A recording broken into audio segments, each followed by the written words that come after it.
fait, les principes du bioclimatisme, déjà à la base, ils sont là pour, répondre à un besoin qui est de plus en plus présent, c'est, de limiter toutes les consommations énergétiques, et de prendre en compte, évidemment l'environnement, mais aussi le bien-être des occupants.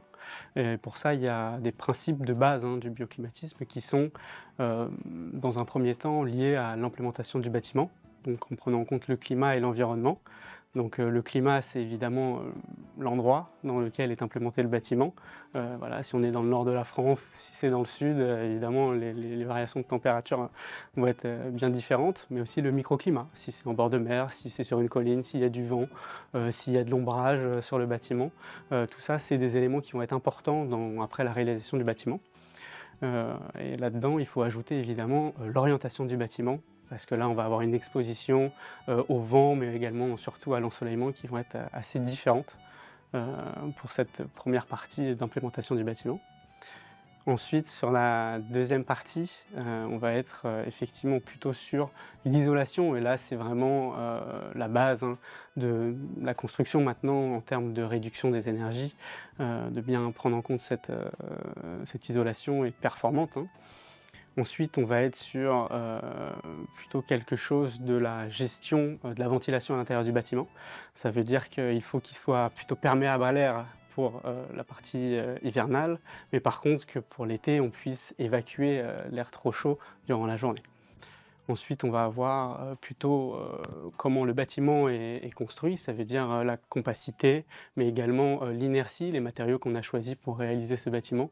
Plus on va avoir une inertie assez forte, plus les matériaux vont pouvoir emmagasiner, de la chaleur et de l'énergie. Et du coup, on a aussi les apports solaires qui sont, une source en fait, de chaleur pour l'hiver, mais aussi une source de chaleur pour, à limiter pour l'été.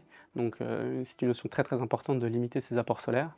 Ensuite, on va avoir, toute la partie qui est plutôt liée, vraiment à la gestion des occupants.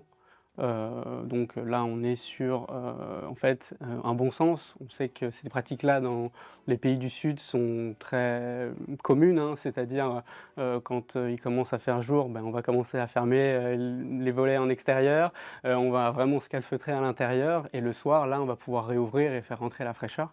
Donc ça, c'est en fait des mécanismes qui sont très connus et vraiment très répandus dans les pays du sud, mais c'est vrai qu'en France, bah, on le voit vraiment très facilement, même sur la région parisienne où là on est sur en fait, des bâtiments où la gestion des ouvertures ou même des volets est vraiment pas très très bien respectée, en tout cas pour les apports solaires.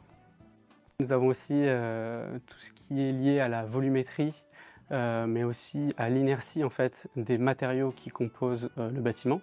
Ça veut dire que en fait, quand on a un bâtiment où on limite les surfaces en contact avec l'air et on a plutôt beaucoup d'espaces qui sont en fait interconnectés les uns les autres, mais pas avec l'extérieur, ou par rapport à l'inertie, un bâtiment où on va avoir des matériaux avec énormément d'inertie comme de la pierre ou des matériaux comme ça, on va avoir en fait des matériaux qui vont emmagasiner énormément d'énergie et ce qui va faire que pour l'hiver notamment, on va pouvoir emmagasiner l'énergie et la revoir le soir ou l'été effectivement avoir ce tampon naturel avec les matériaux.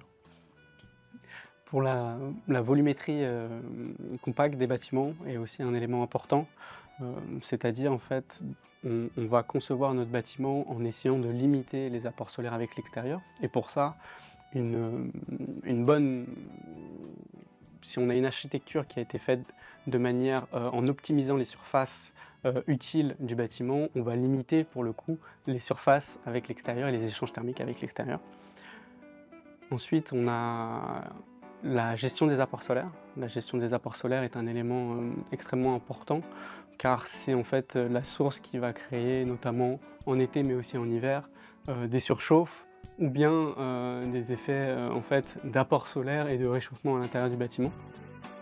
Donc pour les apports solaires, effectivement, on a une stratégie qui est de les limiter l'été, donc en ayant des volets, en ayant effectivement le moins d'entrées par les surfaces vitrées, alors que pour l'hiver, ça va être l'inverse. Ouais. On va essayer d'avoir le plus possible cette lumière, donc là on va essayer d'avoir avec le rayonnement et le soleil qui est beaucoup plus rasant hein, l'hiver, ces apports solaires pour se réchauffer l'hiver.